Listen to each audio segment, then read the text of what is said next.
Hello friends, welcome back to cinema secrets. இன்னைக்கு இந்த வீடியோவில் நான் பேச போகிறது, ஒரு காலகட்டத்தில் சிக்குன்னு சிறுத்தை குட்டி மாதிரி இருந்த நடிகைகள் எல்லாருமே இப்போ பெருத்த குட்டி ஆயிட்டாங்க அப்படின்றத பற்றி தான் பேச போகிறோம். ஸோ இதை கேட்ட உடனே ஒரு சில பேர் கொந்தளிப்பீங்க கண்டிப்பாக. என்ன பாடி ஷேமிங் பண்ணுறீங்களா அப்படின்னு என்ன கேட்குறவங்க எல்லாருக்குமே இந்த வீடியோ ஒரு சரியான பதிலாக இருக்கும். ஏன்னா இதில் யாரையும் நான் பாடி ஷேமிங் பண்ண போகிறதே கிடையாது. ஒரு காலகட்டத்தில் நல்லா தானே இருந்தாங்க இந்த நடிகைகள்லாம். ஆனால் இதுக்கப்புறம் ஒரு ஏஜ் கிராஸ் பண்ணதுக்கப்புறம் எதனால் இந்த மாதிரி அடையாளமே தெரியாத அளவுக்கு பாடி வெயிட் போட்டுட்டாங்க. ஒரு சில பேர் வந்து கொஞ்சம் வயதான தோற்றத்தோடு வந்துட்டாங்க. இதுக்கு பின்னாடி என்ன காரணம் இருக்கும் அப்படின்னு நிறைய பேர் நினச்சிருப்போம். அந்த மாதிரி நானும் நினச்சனால தான் இந்த நடிகைகளுக்கெல்லாம் என்னதான் பிரச்சனை அப்படின்றத கொஞ்சம் அலசி ஆராய்ஞ்சேன். ஒரு சில ஆர்டிகல்லாம் கூட படித்து தெரிஞ்சுக்கிட்டேன். ஸோ இவங்களுக்கு இந்த மாதிரியான ஒரு சில நிலைமைகள்லாம் வந்திருக்கா அப்படின்ற மாதிரி. ஸோ அதெல்லாம் என்ன அப்படின்றத தான் இந்த வீடியோவில் நான் பேச போகிறேன் நண்பர்களே. ஸோ இது வந்து அப்பட்டமாக யாரையும் பாடி ஷேமிங் பண்ண போகிறது கிடையாது. இவங்களோட தோற்றம் இந்த அளவுக்கு மாறினதுக்கு உண்மையான காரணம் என்ன அப்படின்றத பற்றி இந்த வீடியோவில் தெளிவாக பேசுவோமா? ஸோ இப்போ இந்த லிஸ்ட்டில் முதலாவதாக சொல்ல போகிற நடிகை யார் அப்படின்ற மாதிரி பார்த்தீங்கன்னா, நம்ம தமிழில் தம் அப்படின்ற ஒரு படம் பார்த்துருப்போம், சிலம்பரசன் நடித்தது. ஸோ இந்த படத்தில் அந்த காலகட்டத்தில் ஒரு நடிகை வந்தாங்க, கன்னடத்துலேருந்து வந்தாங்க. ஸோ இவங்களோட பேர் தான் ரக்ஷிதா அப்படின்ற மாதிரி சொல்லுவாங்க. ஸோ அந்த நடிகை அப்போ பார்க்கும் போதே 90s கிட்ஸுகள்லாம் ஒரே ஜாலியாக இருக்கும், பார்க்கறதுக்கு நல்லா தலன்னு இருக்குது அந்த பொண்ணு, ரொம்ப அழகாக இருக்குது அப்படின்ற மாதிரி. அதுக்கப்புறம் விசாரிச்சு பார்த்தா தான் தெரியுது, இதே தம்மு படத்தை நம்ம புனித் ராஜ்குமார் அவர்கள் கன்னடால அப்பு அப்படின்ற மாதிரி பேர்ல நடிச்சாரு. அதுல இருந்து தான் அவரோட பேரே செல்ல பேரே அப்புன்ற அளவுக்கு மாறி இருக்கு. ஸோ அந்த படத்துல இந்த பொண்ணு நடிச்சிருக்காங்க, இந்த ஹீரோயின் ரக்ஷிதா நடிச்சிருக்காங்க. ஸோ அந்த படத்தை தமிழ்ல தம் அப்படின்ற மாதிரி நம்ம சிலம்பரசன் அவர்கள் ரீமேக் பண்ணும்போது அதே நடிகை இந்த படத்துலையும் நடிச்சாங்க. தமிழ்ல செம ஃபேமஸ் ஆயிட்டாங்கன்னு சொல்லலாம். இதுக்கப்புறம் தமிழில் ஒரு சில படங்கள் நடித்தாங்க. நம்ம விஜய் அவர்கள் கூட சேர்ந்து மதுரை படத்துலலாம் நடித்தாங்க. அதுக்கப்புறம் மறுபடியும் பேக் டு கனடாக்கு போயிட்டாங்க. எனக்கு தெரிஞ்ச வரைக்கும் தென்னிந்திய மொழிகளில் இருக்கிற டாப் ஹீரோஸ் எல்லாரும் கூடயும் ரக்ஷிதா அவர்கள் நடிச்சிட்டாங்கப்பா. அதாவது தமிழில் மட்டும்தான் விஜய் மற்றும் சிலம்பரசன். ஆனால் தெலுங்குல பார்த்தீங்கன்னா எல்லா டாப் ஹீரோஸ் கூடயும் நடிச்சாச்சு. அதே மாதிரி கன்னடாலையும் எல்லா டாப் ஹீரோஸ் கூடயும் நடிச்சாச்சு. ஸோ இந்த மாதிரி ஒரு காலகட்டத்தில் பீக்கில் இருந்த நடிகை இன்னைக்கு ஆள் அடையாளமே தெரியாமல் மாறி போயிட்டாங்களே, என்ன காரணம் அப்படின்னு என்ன கேட்டிங்கன்னா, அவங்களுக்கு 2007 வருஷம் சினிமாவுக்கு முழுக்கு போட்டுட்டு பிரேம் அப்படின்ற ஒரு இயக்குனரை திருமணம் பண்ணி செட்டில் ஆயிட்டாங்க. இதெல்லாம் காரணமாயா அப்படின்னு கேட்டிங்கன்னா, இல்லை வரேன், விஷயத்துக்கு வரேன். அதாவது இதுக்கப்புறமா பார்த்தீங்கன்னா கொஞ்சம் அவங்க நடிப்பெல்லாம் அப்படியே ஏற கட்டி மூட்டை கட்டி விட்டு அரசியலுக்கு வரேன் அப்படின்ற மாதிரி கிட்டத்தட்ட ஒரு 2012 வருஷம் இறங்கினாங்க. பிஎஸ்ஆர் காங்கிரஸில் இருந்தாங்க, பிஜேபியில் இருந்தாங்க. அதுக்கப்புறம் கட்சி விட்டு கட்சி மாறுறது, இந்த மாதிரி ஒரு சில கட்சிகள் வந்து வித்தின் ஒரு வருஷத்திலேயே ஒரு 3 கட்சியில் மாறிட்டாங்க அப்படின்ற மாதிரி இவங்க மேலே ஏகப்பட்ட குற்றச்சாட்டு வந்தது. ஸோ இது கூட ஏற்றுக்கக்கூடிய காரணமாக இல்லையே. நீ பேசுறதுக்கும் இந்த டாப்பிக்குக்கும் ஏதாவது சம்பந்தம் இருக்கான்னு கேட்டிங்கன்னா, இப்போ விஷயத்துக்கு வர மேட்ருக்கு. அதாவது ரக்ஷிதா அவர்கள் இந்த அளவுக்கு உடல் பருமன் ஆகிறதுக்கு கிட்டத்தட்ட 100 கிலோ வரைக்கும் அவங்க வெயிட் ஏறி அதுக்கப்புறம் இறக்கிறதுக்கான எந்த முயற்சியும் பண்ணாமல் இன்னைக்கு அந்த லுக்லேயே ஒரு சில டிவி ஷோஸ்க்கு வந்து நிற்கிறாங்க. ஸோ இவங்களை பார்க்கும் போது தமிழ் ரசிகர்களுக்கு ஒரே ஷாக்கு. ரக்ஷிதாவை நம்ம வந்து அப்பு படத்தில் எப்படி பார்த்தோம், தம் படத்தில் மதுரை படத்தில் எப்படி பார்த்தோம், ஆனால் ஏன் இப்படி இருக்காங்க அப்படின்ற மாதிரி கொஞ்சம் விசாரித்து பார்த்தா தெரியுது, இவங்க ஒரு பயங்கரமான ஃபுட்டியாம். அதுவும் ஃபுட்டினா உங்கள் வீட்டு ஃபுட்டி இல்லை, என் வீட்டு ஃபுட்டி இல்லை, கிடைக்கிற எல்லாத்தையும் விளாசுன்னு விளாசுவாங்களாம். அந்த அளவுக்கு ஒரு பயங்கரமான ஃபுட்டி ஆரம்ப கட்டத்தில் இருந்து. ஸோ கல்யாணம் ஆனதுக்கப்புறம் மாமூல் கொஞ்சம் அதிகமாக வர ஆரம்பிச்சிருச்சு, அரசியலில் வேறு இருக்கிறாங்க, அதனால வெளுத்து வாங்குவாங்களாம். இதையும் தாண்டி அடிக்கடி பார்ட்டி போகிற பழக்கம் இருக்கான். இதனால ஸ்மோக்கிங் ட்ரிங்கிங் அப்படின்ற மாதிரி ஏகப்பட்ட நல்ல பழக்கங்கள் நடிகை ரக்ஷிதா அவர்களுக்கு இருக்கு அப்படின்ற மாதிரி சொல்கிறாங்க. அதே மாதிரி இந்த ஃபுட்டி அப்படின்றது எந்த விதத்துலையும் மாறுதட்டி கொள்ளும் பெருமையான விஷயம் கிடையாது. நான் ஃபுட்டி தெரியுமா அப்படின்ற மாதிரி அவன் சோஷியல் மீடியாவில் வந்து கதறி கூவி ஹோட்டலாக போய் மேய்வானுங்க. ஸோ இதில் எந்த விதத்துலையும் பெருமையும் கிடையாது, எந்த விதத்துலையும் பெருமை இல்லாமையும் கிடையாது. என்னையா ஒரே குழப்பற, தெளிவுபடுத்தி சொல்கிறேன். அதாவது ஃபுட்டி எந்த விதத்துலையும் கெடுதல் கிடையாது அப்படின்றதுக்கு நம்ம நிறைய பேர் உதாரணமாக சொல்லலாம். என்ன சாப்பிட்றீங்க அப்படின்றதான் மேட்ரு. ஃபுட்டின்றது நீங்கள் ஜென்ரலாக எடுத்துக்கிட்டிங்கன்னா நல்லா சாப்பிடக்கூடிய பழக்கம், எனக்கு சாப்பிட்றது ரொம்ப பிடிக்கும் அப்படின்றது தான். ஸோ இதில் நீங்கள் என்ன சாப்பிட்றீங்க அப்படின்றது மேட்ரு இருக்குல்ல. நான் வந்து இந்த ஃபிட்னஸ் இன்ஃப்ளூயன்சர்ஸ் இவங்கள மாதிரிலாம் பேச விரும்பல. ஜென்ரலாக பப்ளிக்காக நம்ம இளைய திலகம் பிரபு அப்படின்ற ஒரு நடிகர் இருப்பார். சிவாஜி கணேசன் அவர்களோட குடும்பத்தை பற்றி தெரியாத ஆட்களே கிடையாது. அதே மாதிரி சினிமா இண்டஸ்ட்ரியில் சிவாஜி கணேசன் அவர்களோட வீட்டு சாப்பாடு எப்படி இருக்கும்னு கேட்டிங்கன்னா, நீங்களும் ஃபுட்டியாக மாறிடுவீங்க. ஸோ அந்தளவுக்கு அவங்களோட வீட்டு சாப்பாடு இருக்கும். ஸோ பிரபு அவர்களும் பார்த்தீங்கன்னா நல்லா சாப்பிட்டு முழுக்குன்னு இருக்கிறாரு. ஸோ இவர் வந்து ஒரு குட் எக்ஸாம்பிளா அப்படின்ற மாதிரி எனக்கு கேட்டிங்கன்னா, அதாவது பிரபு அவர்கள் குட் எக்ஸாம்பிளோ பேட் எக்ஸாம்பிளோ ஃபுட்டியோ, ஆனால் இன்றைக்கும் பிரபு அவர்கள் ஜிம்முக்கு போயிட்டு கரெக்டான அந்த வெயிட்டையும் அவரோட உடம்பையும் நல்லா மெயின்டைன் பண்ணுறாரு அப்படின்றது எத்தனை பேருக்கு தெரியும்? இது மட்டும் இல்லாமல் சிவாஜி கணேசன் அவர்களோட 2வது ஜென்ரேஷன் பசங்களான விக்ரம் பிரபு மற்றும் அதுக்கு முன்னாடி ஒருத்தர் இருந்தார் பார்த்தீங்களா, ராம்குமார் அவர்களோட மகனான துஷ்யந்த், இவங்கெல்லாம் பார்த்தீங்கன்னா அவ்வளோவா வந்து ரொம்ப குண்டாகவும் இருக்க மாட்டாங்க. அவங்க அதுக்குன்னு சாப்பிடாம இருப்பாங்க. சிவாஜி கணேசன் வீட்டில் உட்காந்து நீங்கள் டயட் இருக்க முடியுமா, எல்லாமே சாப்பிட்டுட்டு இருப்பாங்க. ஆனால் கரெக்டாக பாடி வெயிட் மெயின்டைன் பண்ணுவாங்க, கரெக்டாக ஒர்க் அவுட் பண்ணுவாங்க, ஃபிட்னஸாக இருப்பாங்க. ஸோ நீங்கள் ஃபுட்டியாக இருக்கிறது தப்பு கிடையாது. ஆனால் நீங்கள் வந்து அதை சாப்பிட்டதெல்லாம் கொஞ்சம் கரைக்கிறதுக்கு ஏதாவது ஒரு ஆக்டிவிட்டி பண்ணணும் இல்லையா. ஸோ இந்த வகையில் ஃபுட்டி அப்படின்றது வந்து ஒரு நல்ல விஷயம் அப்படின்ற மாதிரி சொல்லலாம். எந்த விஷயத்தில் கெடுதல் அப்படின்ற மாதிரி நீங்கள் பார்த்துக்கிட்டிங்கன்னா, இதுக்கு முன்னாடி பாண்டா மாதிரி ஒரு யூடியூபர் ஒருத்தர் இருந்தார். இவர் வந்து என்ன பண்ணிட்டு இருந்தாருன்னா, லாக்டவுனுக்கு முன்னாடி அவரோட சேனலை ரன் பண்ணும்போது பெருசாக செல்படுகல. லாக்டவுனுக்கு அப்புறமா இவர் என்ன பண்ண ஆரம்பிச்சார், நம்மளோட சேனலை நம்ம ஃபுட்டு சேனலாக மாற்றலாம்னு சொல்லி மாற்றி ஏகப்பட்ட ஃபாலோவர்ஸை கெயின் பண்ணதுக்கப்புறம் ரோடாக பிரியாணி கடையாக போய் மேயறது. அந்த பிரியாணி கடையில் வந்து நல்ல பிரியாணி, தரமான பிரியாணி கொடுக்குறானா இல்லையான்றதெல்லாம் கிடையாது, காசு கொடுத்தாலே போய் மேவாமன்ச்சேன். ஸோ இவனை பார்த்து இவனை ஃபாலோ பண்ணுற ஒரு நூற்றுக்கணக்கான பேர் அந்த பிரியாணி கடையில் போய் சாப்பிட்டு வயிற்றால போய் வாந்தி எடுத்ததெல்லாம் வேறு கதை. ஸோ இந்த மாதிரி கண்ட கர்மத்தை யூடியூப்பில் பார்த்துட்டு நீங்கள் போய் மேய்ஞ்சிட்டு அதுக்கப்புறம் உடம்புக்கு கெடுதல் வந்ததுக்கப்புறம் ஸோ நாங்கள் ஃபுட்டின்னு சொல்கிறதால எந்த ஒரு பெருமையும் கிடையாது நண்பர்களே. அதெல்லாம் சரிங்க, ஃபுட்டியாக தான் இருக்கிறது இல்லை. ஃபுட்டியை விட்டுட்டு நாங்கள் போய் ஃபிட்னஸில் இறங்குவோம் அப்படின்னு சொன்னால், இன்னொரு பக்கம் இந்த இன்ஸ்டாகிராமில் அவன் ஆரம்பத்தில் ஒரு பள்ளி மாதிரி இருந்திருப்பான். ஜிம்முக்கு போய் ஒரு 6 மாதம் வே ப்ரோட்டீன் கிரியேட்டின் சாப்பிட்டு உடம்பு ஏற்றினதுக்கப்புறமா இவன் ஃபிட்னஸ் இன்ஃப்ளூயன்சர்லேருந்து மோட்டிவேஷனல் ஸ்பீக்கராக மாறிடுவான். மோட்டிவேட் பண்ணுவான் பாருங்க, யாரை பார்த்தும் சிரிக்காத உருன்னு, அப்போ தான் மரியாதை கிடைக்கும் அப்படின்னு ஒருத்தன் போட்டுருந்தாங்க. அவன் பார்க்கறதுக்கு ரொம்ப ஒல்லியாக தான் இருந்தான். ஒரு 6 மாதம் முன்னாடி அவன் வீடியோ பார்க்கும்போது அப்போ தான் அவன் ஜிம்முக்கு போகிற வீடியோலாம் அப்லோட் பண்ணியிருந்தான். திடீர்னு பார்த்தீங்கன்னா நான் போலீஸில் ஜாயின் பண்ணிட்டேன், நான் உடம்பு ஏற்றிட்டேன்னு சொல்லி மோட்டிவேஷனல் ஸ்பீக்கர் ஆகிட்டான். அந்த மோட்டிவேஷன் ஸ்பீச் எல்லாம் கேட்கும்போது குபீர்னு சிரிப்பு வருது எனக்கு. ஏன்னா அவன் சொல்கிறதெல்லாம் எப்படி தெரியுங்களா இருக்குது, எவனை பார்த்தும் சிரிக்காது, எவனையாவது பார்த்தா முறை அப்படின்னும் போது அந்த வடிவேல் காமெடி தான் ஞாபகம் வருது. வடிவேல் ஒரு ஹோட்டலில் சாப்பிட்டதுக்கு அப்புறமா அவர்கிட்ட சொல்லுவாங்க பற்றியா, எதிரில் இருக்கிறவங்களாம் பார்த்து முறைச்சிக்கிட்டே சாப்பிடு அப்படின்ற மாதிரி. இந்த மாதிரிலாம் மோட்டிவேஷன் ஸ்பீக்கர் வந்து மோட்டிவேஷன் நம்மளுக்கு குத்துனுங்கிறானுங்க. இதெல்லாம் பார்க்கும்போது எங்கேந்திரா வரீங்க அப்படின்ற மாதிரி இருக்குது. So come to the point.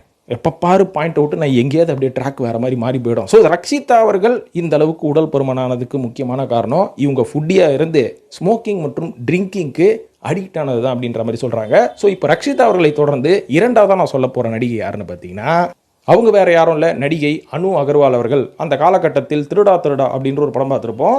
Chandralekha அப்படின்ற மாதிரி ஒரு பக்காவான சூப்பரான ஒரு பாடி ஷேப்பில் ரொம்ப ஃபிட்டாக அழகாக நார்த் இந்தியாவிலேருந்து வந்த ஒரு நடிகை தான். 1990 வருஷம் பாலிவுட்டில் ஆஷிக் அப்படின்ற ஒரு படம் நடித்தாங்க. அவங்களோட முதல் படமே பிளாக் பஸ்டருங்க.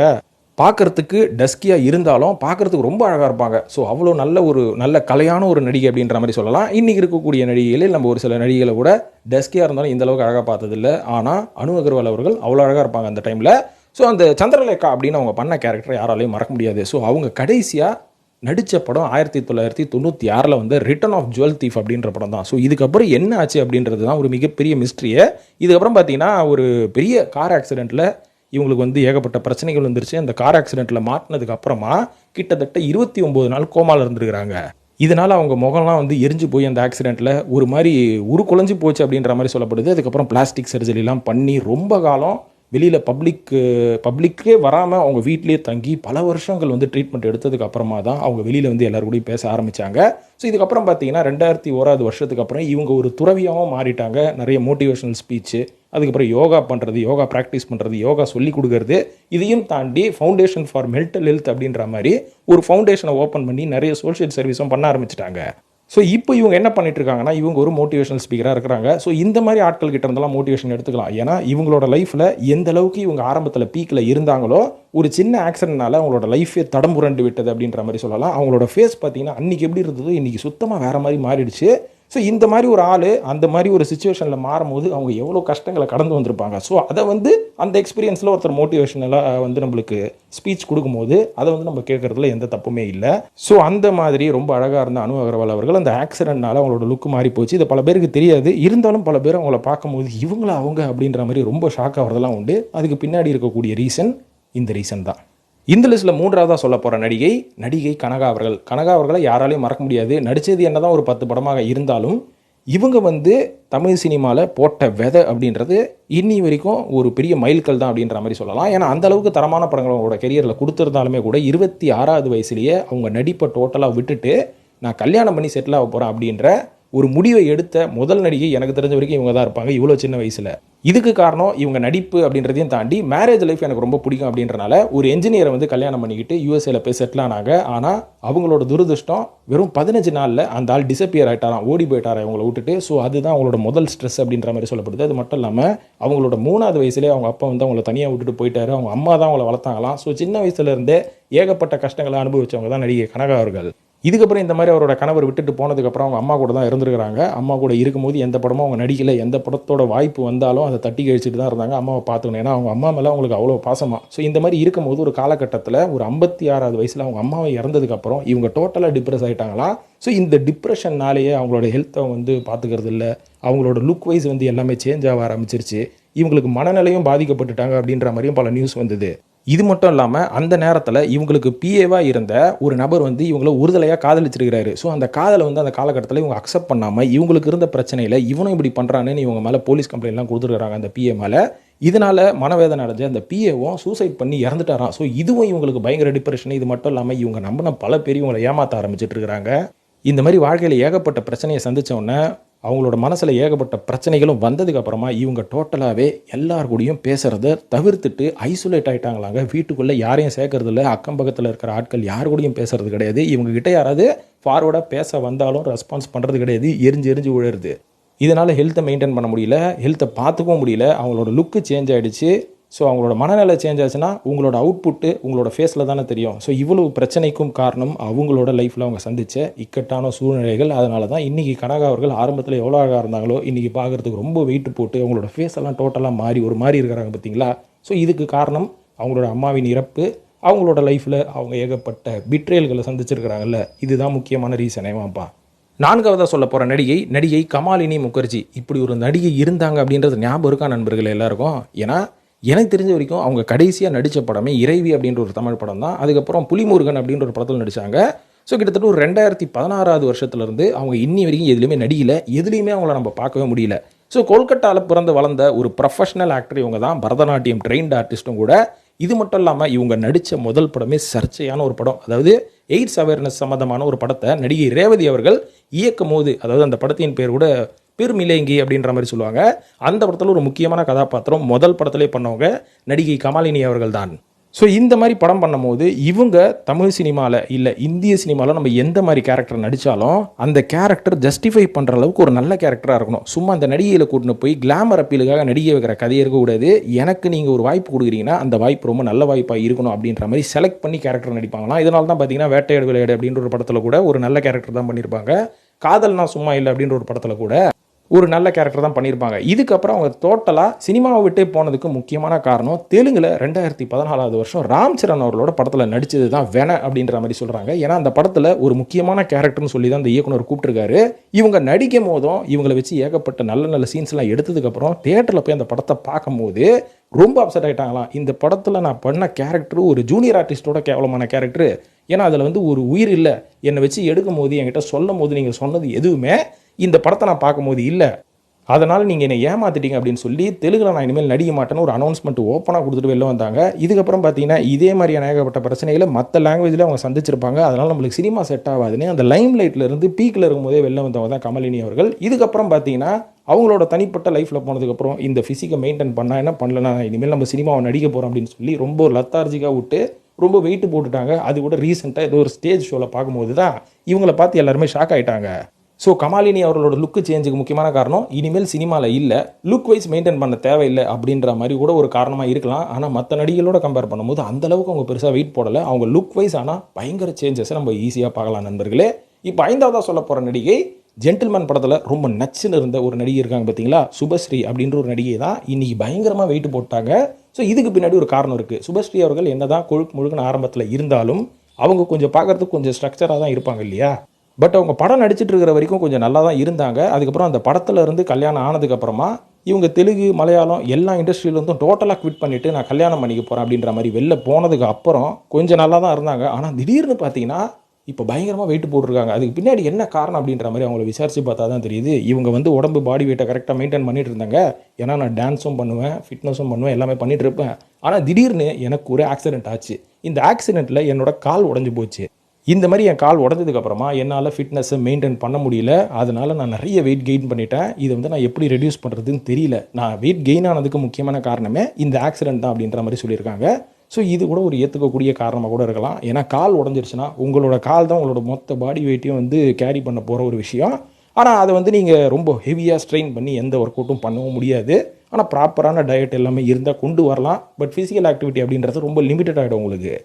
6வதாக சொல்ல போகிறது கடல் படத்தில் நடித்த துளசி நாயர் அப்படின்றவங்க தான். கடல் படத்தில் ரொம்ப அழகாக இருப்பாங்க. இவங்க எனக்கு தெரிஞ்ச வரைக்கும் 2 படம் தாங்க நடிச்சிருக்காங்க. கடல் மற்றும் யான், இந்த 2 படமே வந்து ரொம்ப வித்தியாசமான படம். இவங்களோட கெரியர்ன்றதோட இவங்க கேரக்டர் இந்த படத்தில் நல்லாயிருக்கும். இவங்களும் பார்க்குறதுக்கு ரொம்ப அழகாக இருப்பாங்க. ஏன்னா கடல் படத்தில் மெயினாக கார்த்திகோட பொண்ணு, கார்த்திகோட பையன் ராதாவோட பொண்ணை கூட்டின்னு வரணும், அலைகள் ஓய்வதில்லை அப்படின்ற படத்துக்கு அப்புறமா மறுபடியும் அந்த காம்பினேஷனை கொண்டு வரேன் மணிரத்னம் அவர்கள் ஒத்த காலில் நின்றுந்தாரு. அதுக்கேற்ற மாதிரி இவங்க 2 பேரையும் அந்த படத்தில் நடிக்க வச்சாரு. எனக்கு தெரிஞ்ச வரைக்கும் பர்சனலாக எனக்கு அந்த படம் ரொம்ப பிடிக்கும். காரணம் என்னன்னா, அந்த படத்தில் வர சினிமாட்டோகிராஃபி ஆகட்டும், அந்த படத்தில் வர லொக்கேஷன்ஸ் அண்ட் ஸ்க்ரீன் பிளே எல்லாமே ரொம்ப ஸ்லோவாக இருந்தாலும் கொஞ்சம் நல்லா இன்ட்ரெஸ்டிங்காக இருக்கும். பாடல்கள்லாம் ரொம்ப நல்லாயிருக்கும். அதனால் அந்த படம் எனக்கு பிடிக்கும். ஸோ இந்த படத்தில் நடித்த நம்ம துளசி நாயர் அவர்களும் ரொம்ப நல்லா நடிச்சிருப்பாங்க.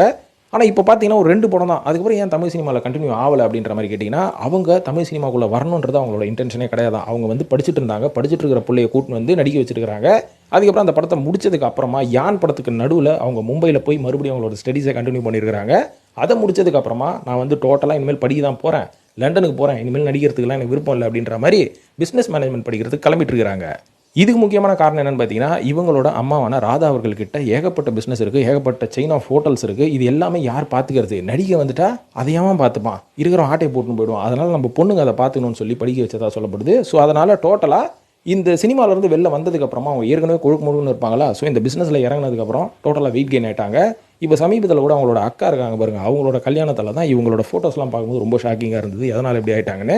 ஸோ இது வந்து ஜென்ரலான ரீசன் தாங்க. இப்போ ஒரு சினிமாவில் இருக்கிறோம், படத்தில் வந்து நம்ம நடிக்கிறோம் போது வேறு என்ன பண்ணுறது, கழுத பாடியை மெயின்டைன் பண்ணி தான் ஆகணும். எவ்வளோ தான் பணம் வந்தாலும் 1/2 வயிறு தான் சாப்பிட்ணும், 2 மணி நேரம் மணிக்கணக்கில் போய் ஜிம்மில் போய் தேவையில்லாமல் ஒர்க் அவுட் பண்ணணும். ஸோ ஒரு வாக்கிங் கூட போனால் கூட அந்த பாடி வெயிட் வந்து ரெடியூஸ் ஆகாது. மாடு மாதிரி ஒர்க் அவுட் பண்ணால் தான் அந்த பாடி வெயிட் ரெடியூஸ் ஆகும். பிடிச்சதை சாப்பிட முடியாது. இந்த மாதிரியான கஷ்டங்கள்லாம் எதுக்கு? சினிமாவில் இருக்கிற வரையும் தானே, விட்டு வெளில போயிட்டா கழுத நான் ஜாலியாக இருப்பேன்ல அப்படின்ற மாதிரி இருக்கலாம். அதனால் உங்களோட உடம்புல ஒரு சில கிலோக்கள் ஏற தான் செய்யும். அதை நீங்கள் கரெக்டாக மெயின்டைன் பண்ணிங்கன்னா கரெக்டாக இருக்கும். இல்லைனா இந்த மாதிரி தான் ஏகப்பட்ட டிஃப்ரென்ஸ் வந்து என்ன மாதிரி ஆட்கள்லாம் உங்களை எடுத்து பேசுகிற மாதிரி ஆகிடும் இல்லையா? சரி, ரைட்டு. இப்போ இவங்களுக்கு அப்புறம் துளசி நாயருக்கு அடுத்தபடியாக 6வதாக நான் பேச போகிற நடிகை யாருன்னு பார்த்தீங்கன்னா, தலைநகரம் படத்தில் அறிமுகமான ஒரு நடிகை தான். ஜோதிரிமை அப்படின்ற மாதிரி சொல்லுவாங்க. பயங்கர சிக்கனு ஃபிட்டாக இருப்பாங்க. நம்ம நாய் சேகர் வடிவேல் கூட இருப்பார் பார்த்தீங்களா, அந்த படத்தில் ஜோதிரிமை யாராலையும் மறக்க முடியாது. என்ன சும்மா வந்துட்டு போச்சு அப்படின்ற மாதிரி நினைப்பீங்க. ஆனால் இவங்க எக்ஸலண்ட் ஆக்ட்ரஸுங்க. இது எத்தனை பேருக்கு தெரியும்? இவங்க ஆரம்பத்தில் இவங்களோட கெரியர் வந்து மாடலிங்கில் ஆரம்பிச்சு, அதுக்கப்புறம் இவங்க ஃபஸ்ட்டு ஒரு 2 படம் நடிச்சிருக்காங்க மலையாளத்தில். அந்த 2 படமும் சரியாக போகல. அதுக்கப்புறம் இவங்க தேர்ந்தெடுத்து நடித்த பல படங்கள் வேறு லெவல் ஹிட்டு. இவங்களோட நடிப்பு வந்து அப்ரிஷியேஷன் பண்ணப்பட்டது. இவங்க நேஷனல் அவார்டெலாம் வாங்கினாங்க. அதுக்கப்புறம் தான் வந்து இவங்களோட முதல் தமிழ் படம் தலைநகரம். இந்த படத்தில் பெரிய கேரக்டர்லாம் ஒன்றுமே கிடையாது. பட் இருந்தாலும் மலையாளத்தில் இவங்க நல்லா குடிகட்டி பறந்தாங்க அப்படின்ற மாதிரி சொல்லலாம். அதுக்கப்புறம் பார்த்தீங்கன்னா 2004 வருஷம் நிஷாந்த் அப்படின்ற ஒரு திருமணம் பண்ணி 6 வருஷம் குடும்பம் நடத்தியிருக்கிறாங்க. இதுக்கப்புறம் டிவோர்ஸ் ஆகிடுச்சு. மறுபடியும் 2011 வருஷம் அமல் நீரத் அப்படின்ற இன்னொருத்தரை திருமணம் பண்ணி, அவர் ஒரு இயக்குனர் அப்படின்ற மாதிரி சொல்கிறாங்க. ஸோ அவரை திருமணம் பண்ணிட்டு இன்னி வரைக்கும் அவரோட தான் இருக்கிறாங்க. பட் இருந்தாலும் இவங்க பாடி வெயிட் போடலை, இவங்களோட லுக்கெல்லாம் பெருசாக சேஞ்ச் ஆகலை. இருந்தாலும் ஒரு மாதிரி மொட்டை அடிச்ச மாதிரி நிறச்ச முடியோட ரொம்ப ஏஜ்டு லுக்காக இருக்கிறாங்க. இவங்க வயசு வந்து என்ன இருந்தாலும் ஒரு மிடில் வயசாக தான் இருக்கும். ஆனால் இந்த லுக்குக்கு ஏன் மாறினாங்க, என்னாச்சு அவங்களுக்கு அப்படின்ற மாதிரி கேட்டிங்கன்னா, ஒன்றும் பெரிய சீரியஸான ஒரு மேட்டர்லாம் ஒன்றும் கிடையாதுங்க. லாக்டவுனில் இருக்கும்போது மொட்டை அடிக்கணுன்ற மாதிரி நினச்சாங்களாம். அந்த மொட்டை அடித்து வளர்ந்த முடி வந்து அந்த லுக்கு இவங்களுக்கு வந்து நல்லா இருந்தனால அந்த லுக் அப்படியே மெயின்டைன் பண்ணியிருக்காங்க. அதுக்கப்புறம் காலப்போக்கில் முடியெல்லாம் நிறச்சதுக்கப்புறம் பார்க்குறதுக்கு கொஞ்சம் ஜேர்னலிஸ்ட் மாதிரி ரொம்ப அதிமேதாவிகள் மாதிரி ஒரு லுக் வந்தோடனே இதையே நம்ம மாற்றிக்கலாம், இந்த ரூட்லேயே நம்ம வந்து ட்ராவல் பண்ணலாம். அப்போ தான் எதிரில் இருக்கிறோம் நம்மளை பார்த்தா பயப்படுவான், இவருக்கு நிறைய தெரியும் போல இருக்குது அப்படின்ற மாதிரி நம்மளை பார்த்து அவனே யோசிக்க ஆரம்பிச்சிருவான் அப்படின்ற மாதிரி என்னமோ திங்க் பண்ணாங்களோ என்னமோ. ஏன்னா இன்றைக்கி நிறைய salt and pepper hair style வச்சிருக்கிறவன், தாடி வச்சிருக்கிறவெல்லாம் தன்னை ஒரு அதிமேதாவியாக ஒரு சில பேர் உணரும் தருணத்தை நம்ம பார்த்துருக்குறோம். ஸோ ஒருவேளை இவங்களும் அது மாதிரி யோசிச்சிருப்பாங்களோ என்னமோ. ஸோ அந்த மாதிரி தான் இவங்க ட்ராவல் பண்ணிட்டு இருக்காங்க. இதனால் இவங்களுக்கு கிடச்ச ஒரு நல்ல விஷயம் என்ன தெரியுங்களா, மறுபடியும் ஒரு கம்பேக் கொடுக்கறதுக்கு ஒரு படம், அதுவும் ஃபீமேல் ஓரியன்ட் படம் ஒன்று கிடச்சிருக்குது. அந்த படத்தை இப்போ பண்ணியிருக்கிறாங்களாம்ப்பா. இப்போ 8வதாக சொல்ல போகிற நடிகை எஸ்எம்எஸ் படத்தில் தானே அறிமுகமானாங்க. அனுயா அப்படின்ற ஒரு நடிகை தான். ஸோ எஸ்எம்எஸ் படம் தான் முதல் படம்லாம் கிடையாது. அதுக்கு முன்னாடி ஏகப்பட்ட படங்கள் நடிச்சிருக்காங்க. அதுக்கப்புறம் எஸ்எம்எஸ்ல கூட்டிகிட்டு வந்து தமிழில் இவங்களை ஃபேமஸ் ஆக்கி விட்டாச்சு. ஸோ ஒரு நல்ல நடிகை தான். மொக்க நடிகைலாம் ஒன்றும் கிடையாது. பார்க்குறதுக்கு அந்த டைமில் ரொம்ப அழகாக இருப்பாங்க. இவங்களுக்காக கூட நிறைய பேர் போய் இந்த படத்தை பார்த்தாங்க தெரியுமா. ஆனால் இவங்க பண்ண பெரிய தப்பு தமிழ் சினிமாவில் என்ன அப்படின்ற மாதிரி பார்த்தீங்கன்னா, இவங்களுக்கு லாங்குவேஜ் தெரியாது. தமிழ் சினிமாவில் வரும்போது லாங்குவேஜ் தெரியலனா பரவாயில்லைங்க, வந்ததுக்கப்புறம் எப்படியாவது முட்டி மோதியாச்சும் லாங்குவேஜை கற்றுக்கோங்க, எனக்கு ஹிந்தி மட்டும் தான் தெரியும் அப்படின்ற மாதிரி வந்தீங்கன்னா இங்கே பல பேர் உங்களை வச்சு செஞ்சு விட்ருவாங்க. அதுக்கு சிறந்த எக்ஸாம்பிளே நம்ம நடிகர் அப்பாஸ் மற்றும் ஒரு சில பாலிவுட் இறக்குமதிகள் தான். ஏன்னா அப்பாஸ் அவர்களே பல பேட்டியில் சொல்லுவார், எனக்கு வந்து லாங்குவேஜ் தெரியல அப்படின்றனாலேயே இங்கே பல மேனேஜர்கள் என்னை தூக்கின்னு போயிட்டு மொக்கப்பத்தில் கமிட் பண்ணி விட்டாங்க. அதனால் சாக்லேட் பாயாக இருந்த நான் அதுக்கப்புறம் செகண்ட் ஹீரோவாக மாறினேன், காமெடியனாக மாறினேன், இன்றைக்கி டோட்டலாக வில்லன் அப்படி இப்படின்னு என் ரேஞ்சு போக ஆரம்பிச்சிருச்சு. காரணம் எனக்கு லாங்குவேஜ் தெரியல, நான் லாங்குவேஜை கற்றுக்கவும் இல்லை. அதனால் தமிழ் சினிமாவில் கண்டிப்பாக லாங்குவேஜ்ன்றது முக்கியம். எந்த சினிமாவை போனாலும் நீங்கள் இங்கிலீஷில் மெயின்டைன் பண்ணலாம், ஆனால் தமிழ் சினிமாவில் அப்படி மெயின்டைன் பண்ண முடியாது.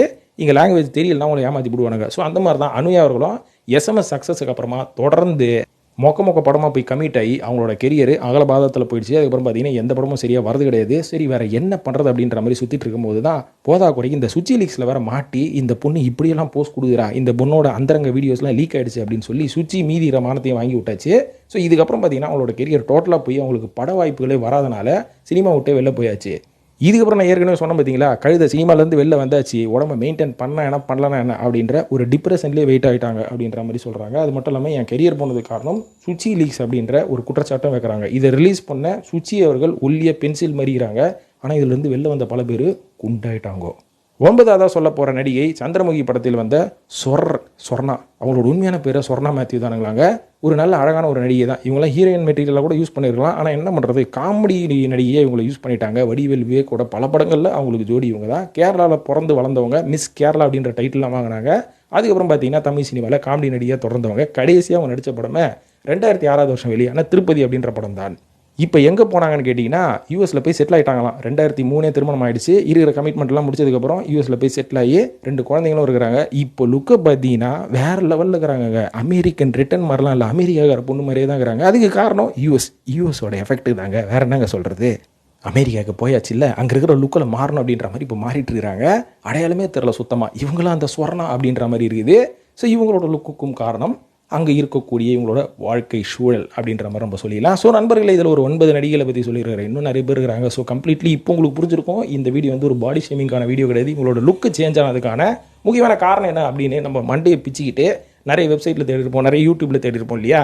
அது எல்லாத்தையும் சேகரித்து பார்க்குறதோட நான் சேகரித்து உங்களுக்கு சொல்லிடுறேன். ஸோ இது ஒரு என்டர்டைன்மெண்ட் வீடியோ தான் நண்பர்களே. இந்த வீடியோ பார்த்ததுக்கு நன்றி. இது பற்றிய கருத்துக்களை கமெண்ட்டில் போட்டு சினிமா சீக்கிரத்தையும் வழக்கம் போல் சப்ஸ்கிரைப் பண்ணிவிட்டு ஃபாலோ பண்ணுங்கள் நண்பர்களே. நன்றி, வணக்கம்.